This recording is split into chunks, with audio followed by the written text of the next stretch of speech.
Welcome back to some Animal Crossing New Horizons. I'm dear darling. I shall we see what's going on a lovely island of Fawnhallow today. And I know what you're thinking.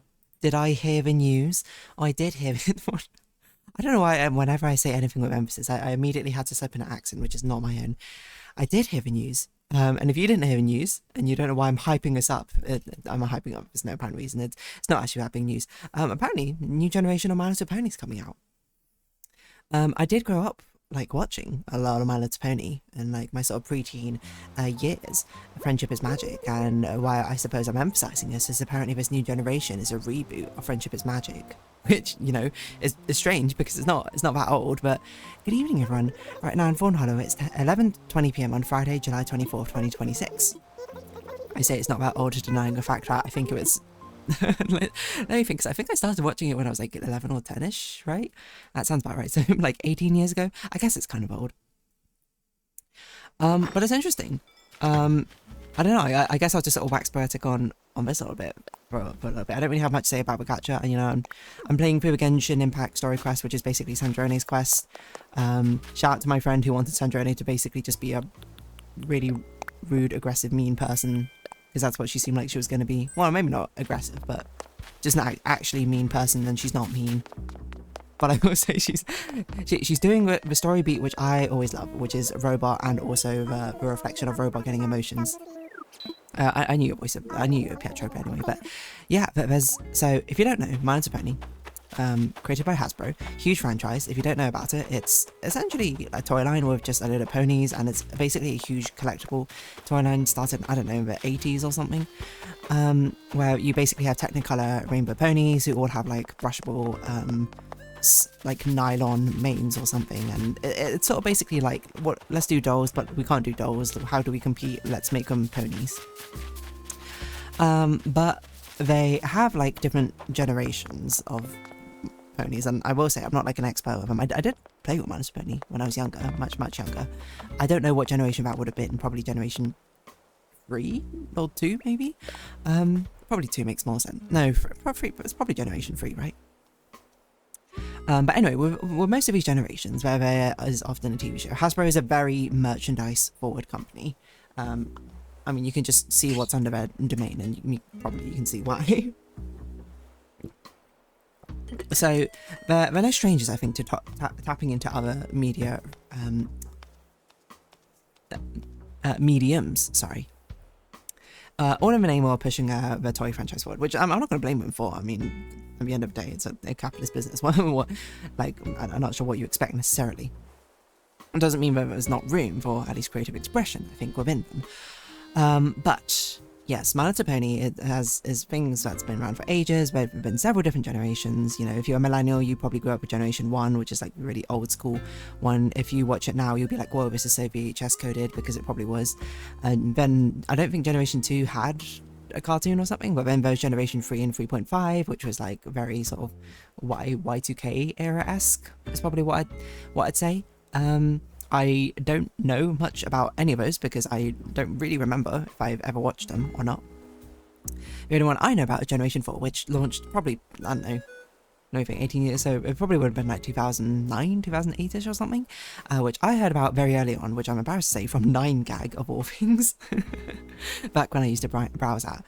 And I started watching it, me being like the 11-year-old. I think it was probably around secondary school, like start of secondary school time is what I recall, because I remember watching season 2 release around my birthday on, I think, when I started secondary school, or maybe it would have been year 8, so I don't know, maybe I was 13 or something then, who knows. So I think My Little Pony about Generation 4, Friendship is Magic. If you've been on the internet in the past 15 years, you've probably heard of it, because it was absolutely, like, it rocked it off. Created by Lauren Faust, amazing creator who's contributed in a lot of different shows. I think she contributed like what, Powerpuff Girls, Foster's Home for Imaginary Friends, off the top of my head. And I think she also does like the Supergirl cartoon. Was the showrunner for My Little Pony Friendship is Magic. And Generation 4 just absolutely took off. Do I think it's one of the greatest cartoons of all time? I think its cultural its mark on its cultural landscape is going to be undeniable. Like, it's huge. It was huge. I cannot. If you weren't around during that time, I cannot express to you enough how prevalent My Little Pony was around this time. But basically, it launched with season like 26 episodes, something 20-minute long episodes, back when that used to actually be the commonality, I think, of cartoons. And what it basically is, it kind of started off as a pseudo episodic, is probably how I describe it, series following the 6 characters. Twilight Sparkle, who's basically sort of like a bookworm who studies magic. And Applejack, who is a very sort of like down-to-earth, honest, and even a little bit sarcastic, snarky maybe, but sort of honest. You know, she's pretty straightforward, I suppose, is a better way to put it. Farm girl. I don't know what order they go in. Rainbow Dash is next, who's sort of like a brash, arrogant, but also sporty. I would say the equivalent of like Pilot in the My Little Pony universe, but not actually a pilot. She's kind of like a weather control pony who also likes racing, essentially. There's Fluttershy, who's like a quiet, shy wallflower animal girl. There's Rarity, who's a sort of very sort of like dramatic, prim and proper fashionista, and then Pinkie Pie, who is like the bubbly, a little bit airheaded party girl, essentially. So it basically follows this ensemble cast of main 6 characters, and through a sort of episodic, at least in season 1, series, where basically the entire thing is about learning about friendship. You know, classic kids show sort of stuff, where, you know, good morals and values and life lessons, etc., etc. Obviously, it was targeted probably as a primary demographic, as My Little Pony often is well, girls probably in the range of, I don't know, kids to, I hesitate to say young adult, probably not to the young adult sort of range, but like pre-adult girls, I guess. But you know, even if that is a primary demographic we were targeting, it ended up absolutely exploding in popularity. Also, like majorly with the sort of like older adult male fan base, which was unexpected. And I will say, you know, I'm not going to do a retrospective on the fandom or anything like that. You know, there's certainly a very interesting and at times controversial fandom, but they did a lot of good at the same time, as many large internet fandoms are. I mean, see what happens now. See Undertale back in the day. See Homestuck. See Has Been Hotel, or sorry, Hell of a Boss Has Been Hotel. That sort of thing. It's the same sort of thing. If you just take those fandoms, copy paste, like that sort of thing, except for these ones, My Little Pony one might have been larger, I don't actually know. But the show blew up in popularity because honestly, it has just a really nice heart to it. Like, Lauren Bowser is a really great show director. You know, it's not like the stories were like that crazy or complicated, nor the lore like extremely deep. You know, it's not like you're watching The Bear or something. But it just has like I suppose I would describe it as a very sort of like family-friendly fantasy world with a charming cast of characters. And I think in the same way that like other cartoons now sort of appeal to people, like Steven Universe, Adventure Time, like Good Cartoon Bluey, like these good cartoons, you know. While necessarily they don't have like as high stakes drama or anything like that, I think there's still merit, I think, in good in media which is done well, which even if the target audience is children or a younger audience, doesn't mean it can't be appreciated by people not in that target demographic. If there is a place basically for high stakes drama thrilling content for adults, I think there should also be a place for very calm, relaxing, soothing, safer content as well for adults, you know.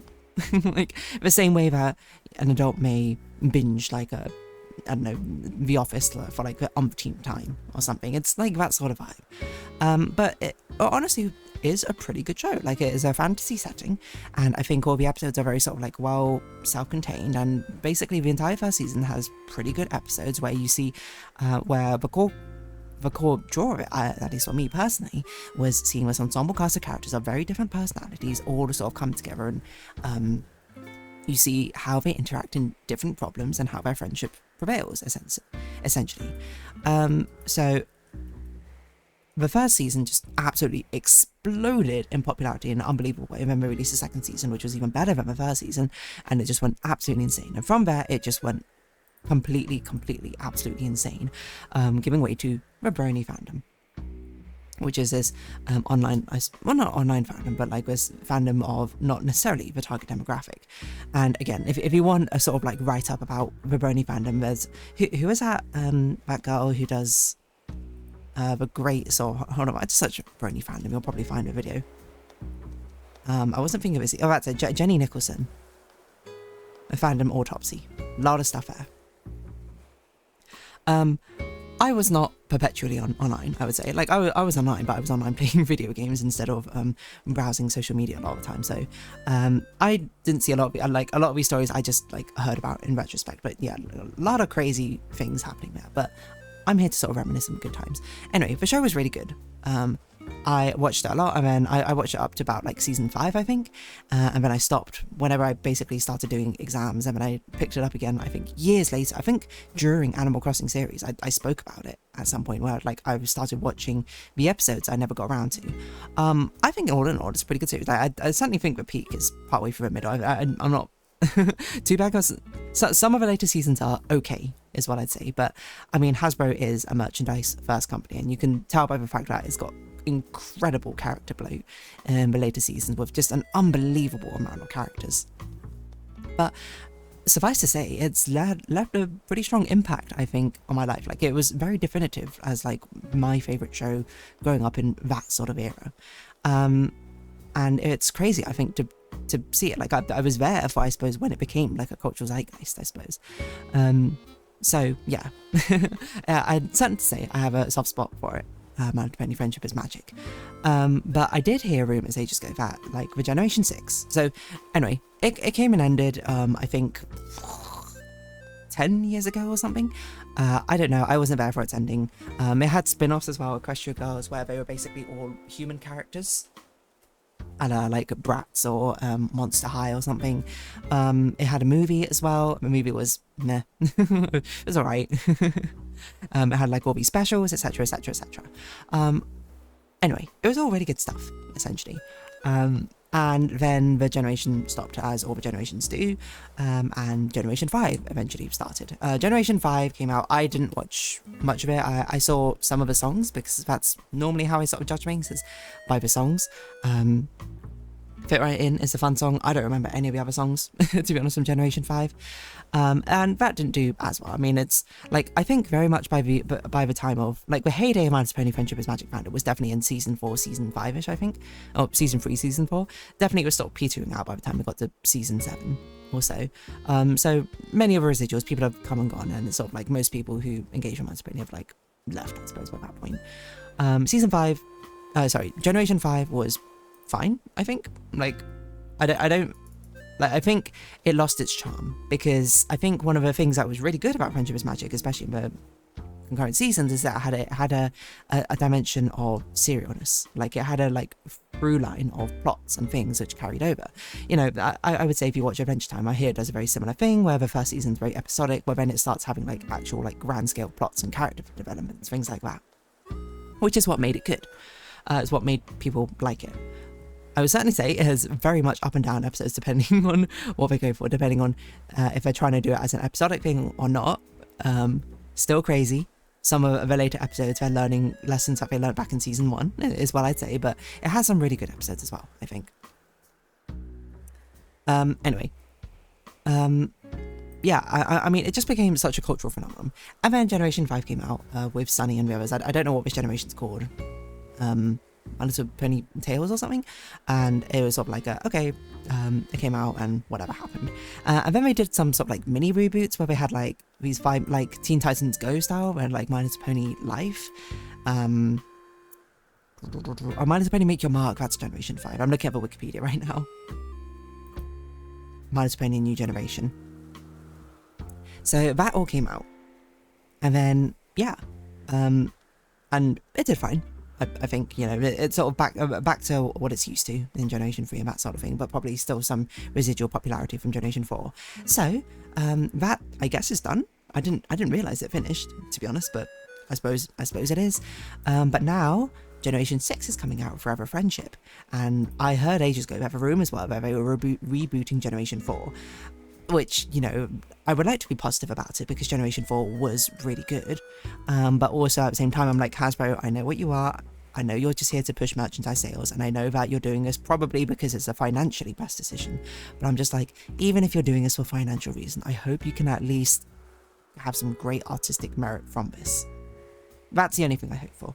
I understand, you know, the balance that there is within this capitalist landscape of balancing creative expression, I suppose, within the fact that creativity is a product a lot of the time. So I was just like, okay, I was like, we'll see what happens. And then a couple of days ago, there were leaks essentially of like, oh, but it's coming out, and people saw that there was like a preview image, notably of the next generation, and imagine my surprise where, well, not imagine my surprise where it's like, oh, it turns out it actually is a reboot of Generation 4, exactly the same characters coming back. Imagine my surprise more when it turns out that they have reduced the main cast from 6 characters down to 4. They've gotten rid of Rarity and Applejack. Very tragic for Rarity, my favourite character. But, you know, I was just like, okay, we'll see what happens. I will say, reboot wise, it's kind of wild. Like, it's not a crazy thing, I think, reboot wise, to change up like the cast or change up personalities or change up entire things. It's what a reboot is. Like, I mean, look at DuckTales, right? Huey, Dewey and Louie basically didn't have a personality, and now they have like 3 distinct personalities or something like that. I haven't actually seen DuckTales, but that's what I gather. But it does feel kind of weird, I would say, because that is, I mean, this, you gotta know that one of the most favourite parts of Friendship is Magic is the fact it was this core cast of 6, and one of the biggest criticisms being that there are way too many characters in later seasons. So it's, I think, a very bold decision to reduce it from 6 down to 4, especially because it's Generation 6. How does that work? I will say, immediately recognised the artist. I looked at that and I was like, that's Nicholas Cole right there. That's the guy who did the Spyro, the new Spyro series and the Lorcana cards. I was like, that's such a distinctive style. And honestly, I will say, despite, okay, so that's the first part. Like, kind of wild to get rid of 2 of the characters. I'm not here to criticise that because literally it's just a teaser. I will say that the song that came out is very indie pop coded, the new remix of the theme song. I actually kind of like it, I'm not gonna lie. So I'm moderately excited. Like, if we, the thing I want to do most is sort of analyse it from like a storytelling perspective. Like, we don't know what's gonna happen, we don't know what's gonna go on, but why reduce from 6 to 4? Well, with 4 characters, and apparently as well, also the show format is not going to go from 22-minute episodes, it's going down to like 9-minute episodes or something, which is very much sort of like in line with like Bluey length. I think Adventure Time's like 10 minutes-ish or something. But a lot of cartoons nowadays, newer form cartoons, have that shorter like 10-minute start length. So I'm not going to say, like, while I think some people are very negative of being like, oh, how are you going to develop characters in 10 minutes? You can absolutely develop characters in 10 minutes and develop plot lines in 10 minutes. And that probably is a big motivator, I think, to reduce the cast down, because if you have 10-minute episodes, being able to build up a character for 6 different characters is a lot compared to doing it for 4, presumably.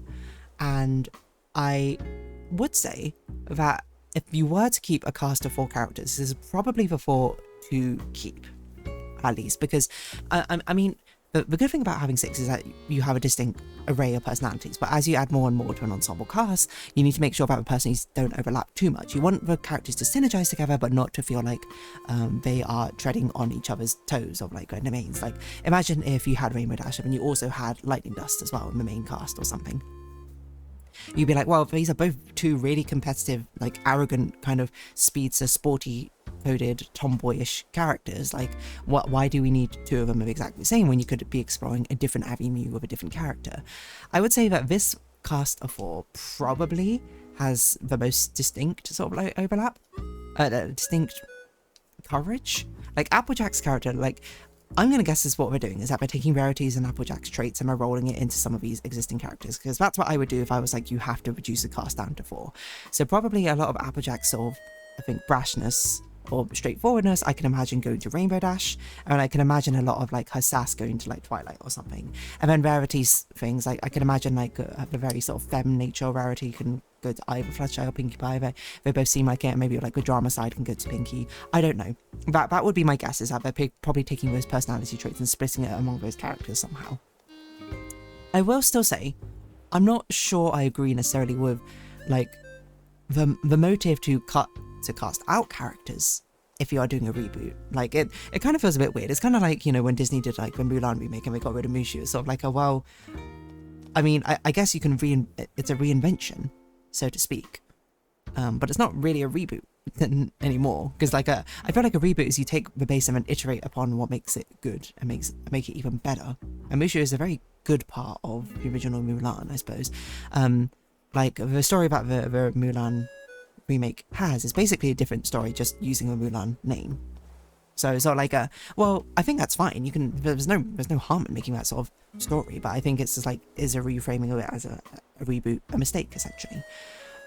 Because part of me is kind of like, why not just make 4 new characters with these personality traits? The obvious answer is then you can't tap into the nostalgia rate, I suppose, of rebooting a generation, the most popular generation of all time. I will say, I do like the designs. Like, I feel like this does feel like a much more sort of 2020s sort of design. Like, I'm always a sucker for, like, dyed, like, bi-colour sort of hair and that sort of thing. Nicholas Gold is an amazing artist, like, so, yeah. And I think it keeps pretty well to the core of the design. I mean, like, Twilight's basically unchanged. Fluttershy, I think, got the biggest sort of overhaul, where she's now got a much more modern, shall we say, hairstyle. The middle parting sort of framing side bangs, almost kind of like a butterfly cut is my guess. And honestly, I really do like her colour palette. But pink and teal is a really nice colour palette if you do it right. I just find it interesting, because my guess, okay, this is an optimistic reading. They are going to launch the series with 4 characters. Rarity and Applejack will be characters who come in and join the cast later, so the cast can grow. That way, they can start out, big push, 4 characters, and then they can have revitalizations of repushes of a series again when they introduce Rarity, when they introduce Applejack. That's my guess. Because that kind of makes sense to me. Like, I feel like if you're going to do it from like a merchandise standpoint, do it like that. That way, you can increase the character count like you want. Like Hasbro constantly wants to do, to get new characters in, new merch, so have new sort of like points of interest. You can sort of bring people back in, as people are like, whoa, they're introducing Rarity back in. Oh wow, I can't wait till they introduce Applejack or something. Well, probably I would do it the other way around.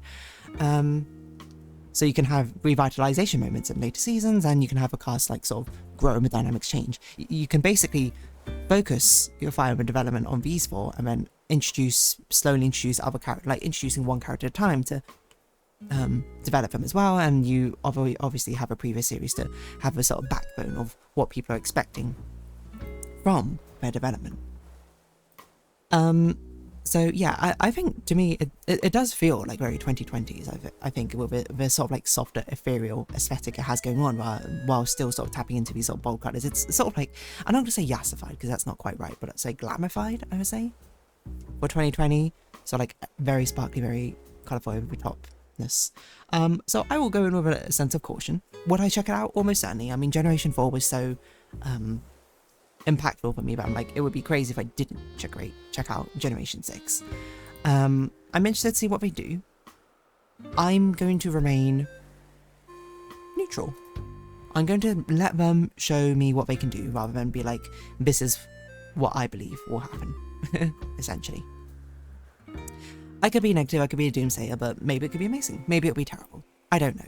All I know so far is I do like a Forever Friendship remix, and I love Nicholas Gold's style, to be honest. So, we'll see what happens. I don't actually, when's it going to be released? Let's see. My Little Pony Forever Friendship release date? I'm just curious, because I'm just kind of like, you have a golden cow, like cash cow here, Hasbro. Like, don't squander this opportunity. IMO, like, you just a little bit of algo grease. I don't know how you balance the books, to be honest, Forex. I don't know how much for cartoon development costs, but I mean, look, indie cartoons are doing so well now. This is a golden opportunity. With some solid writing about this, even in a new format, new aesthetic, new sort of design for the characters, it could be absolutely amazing.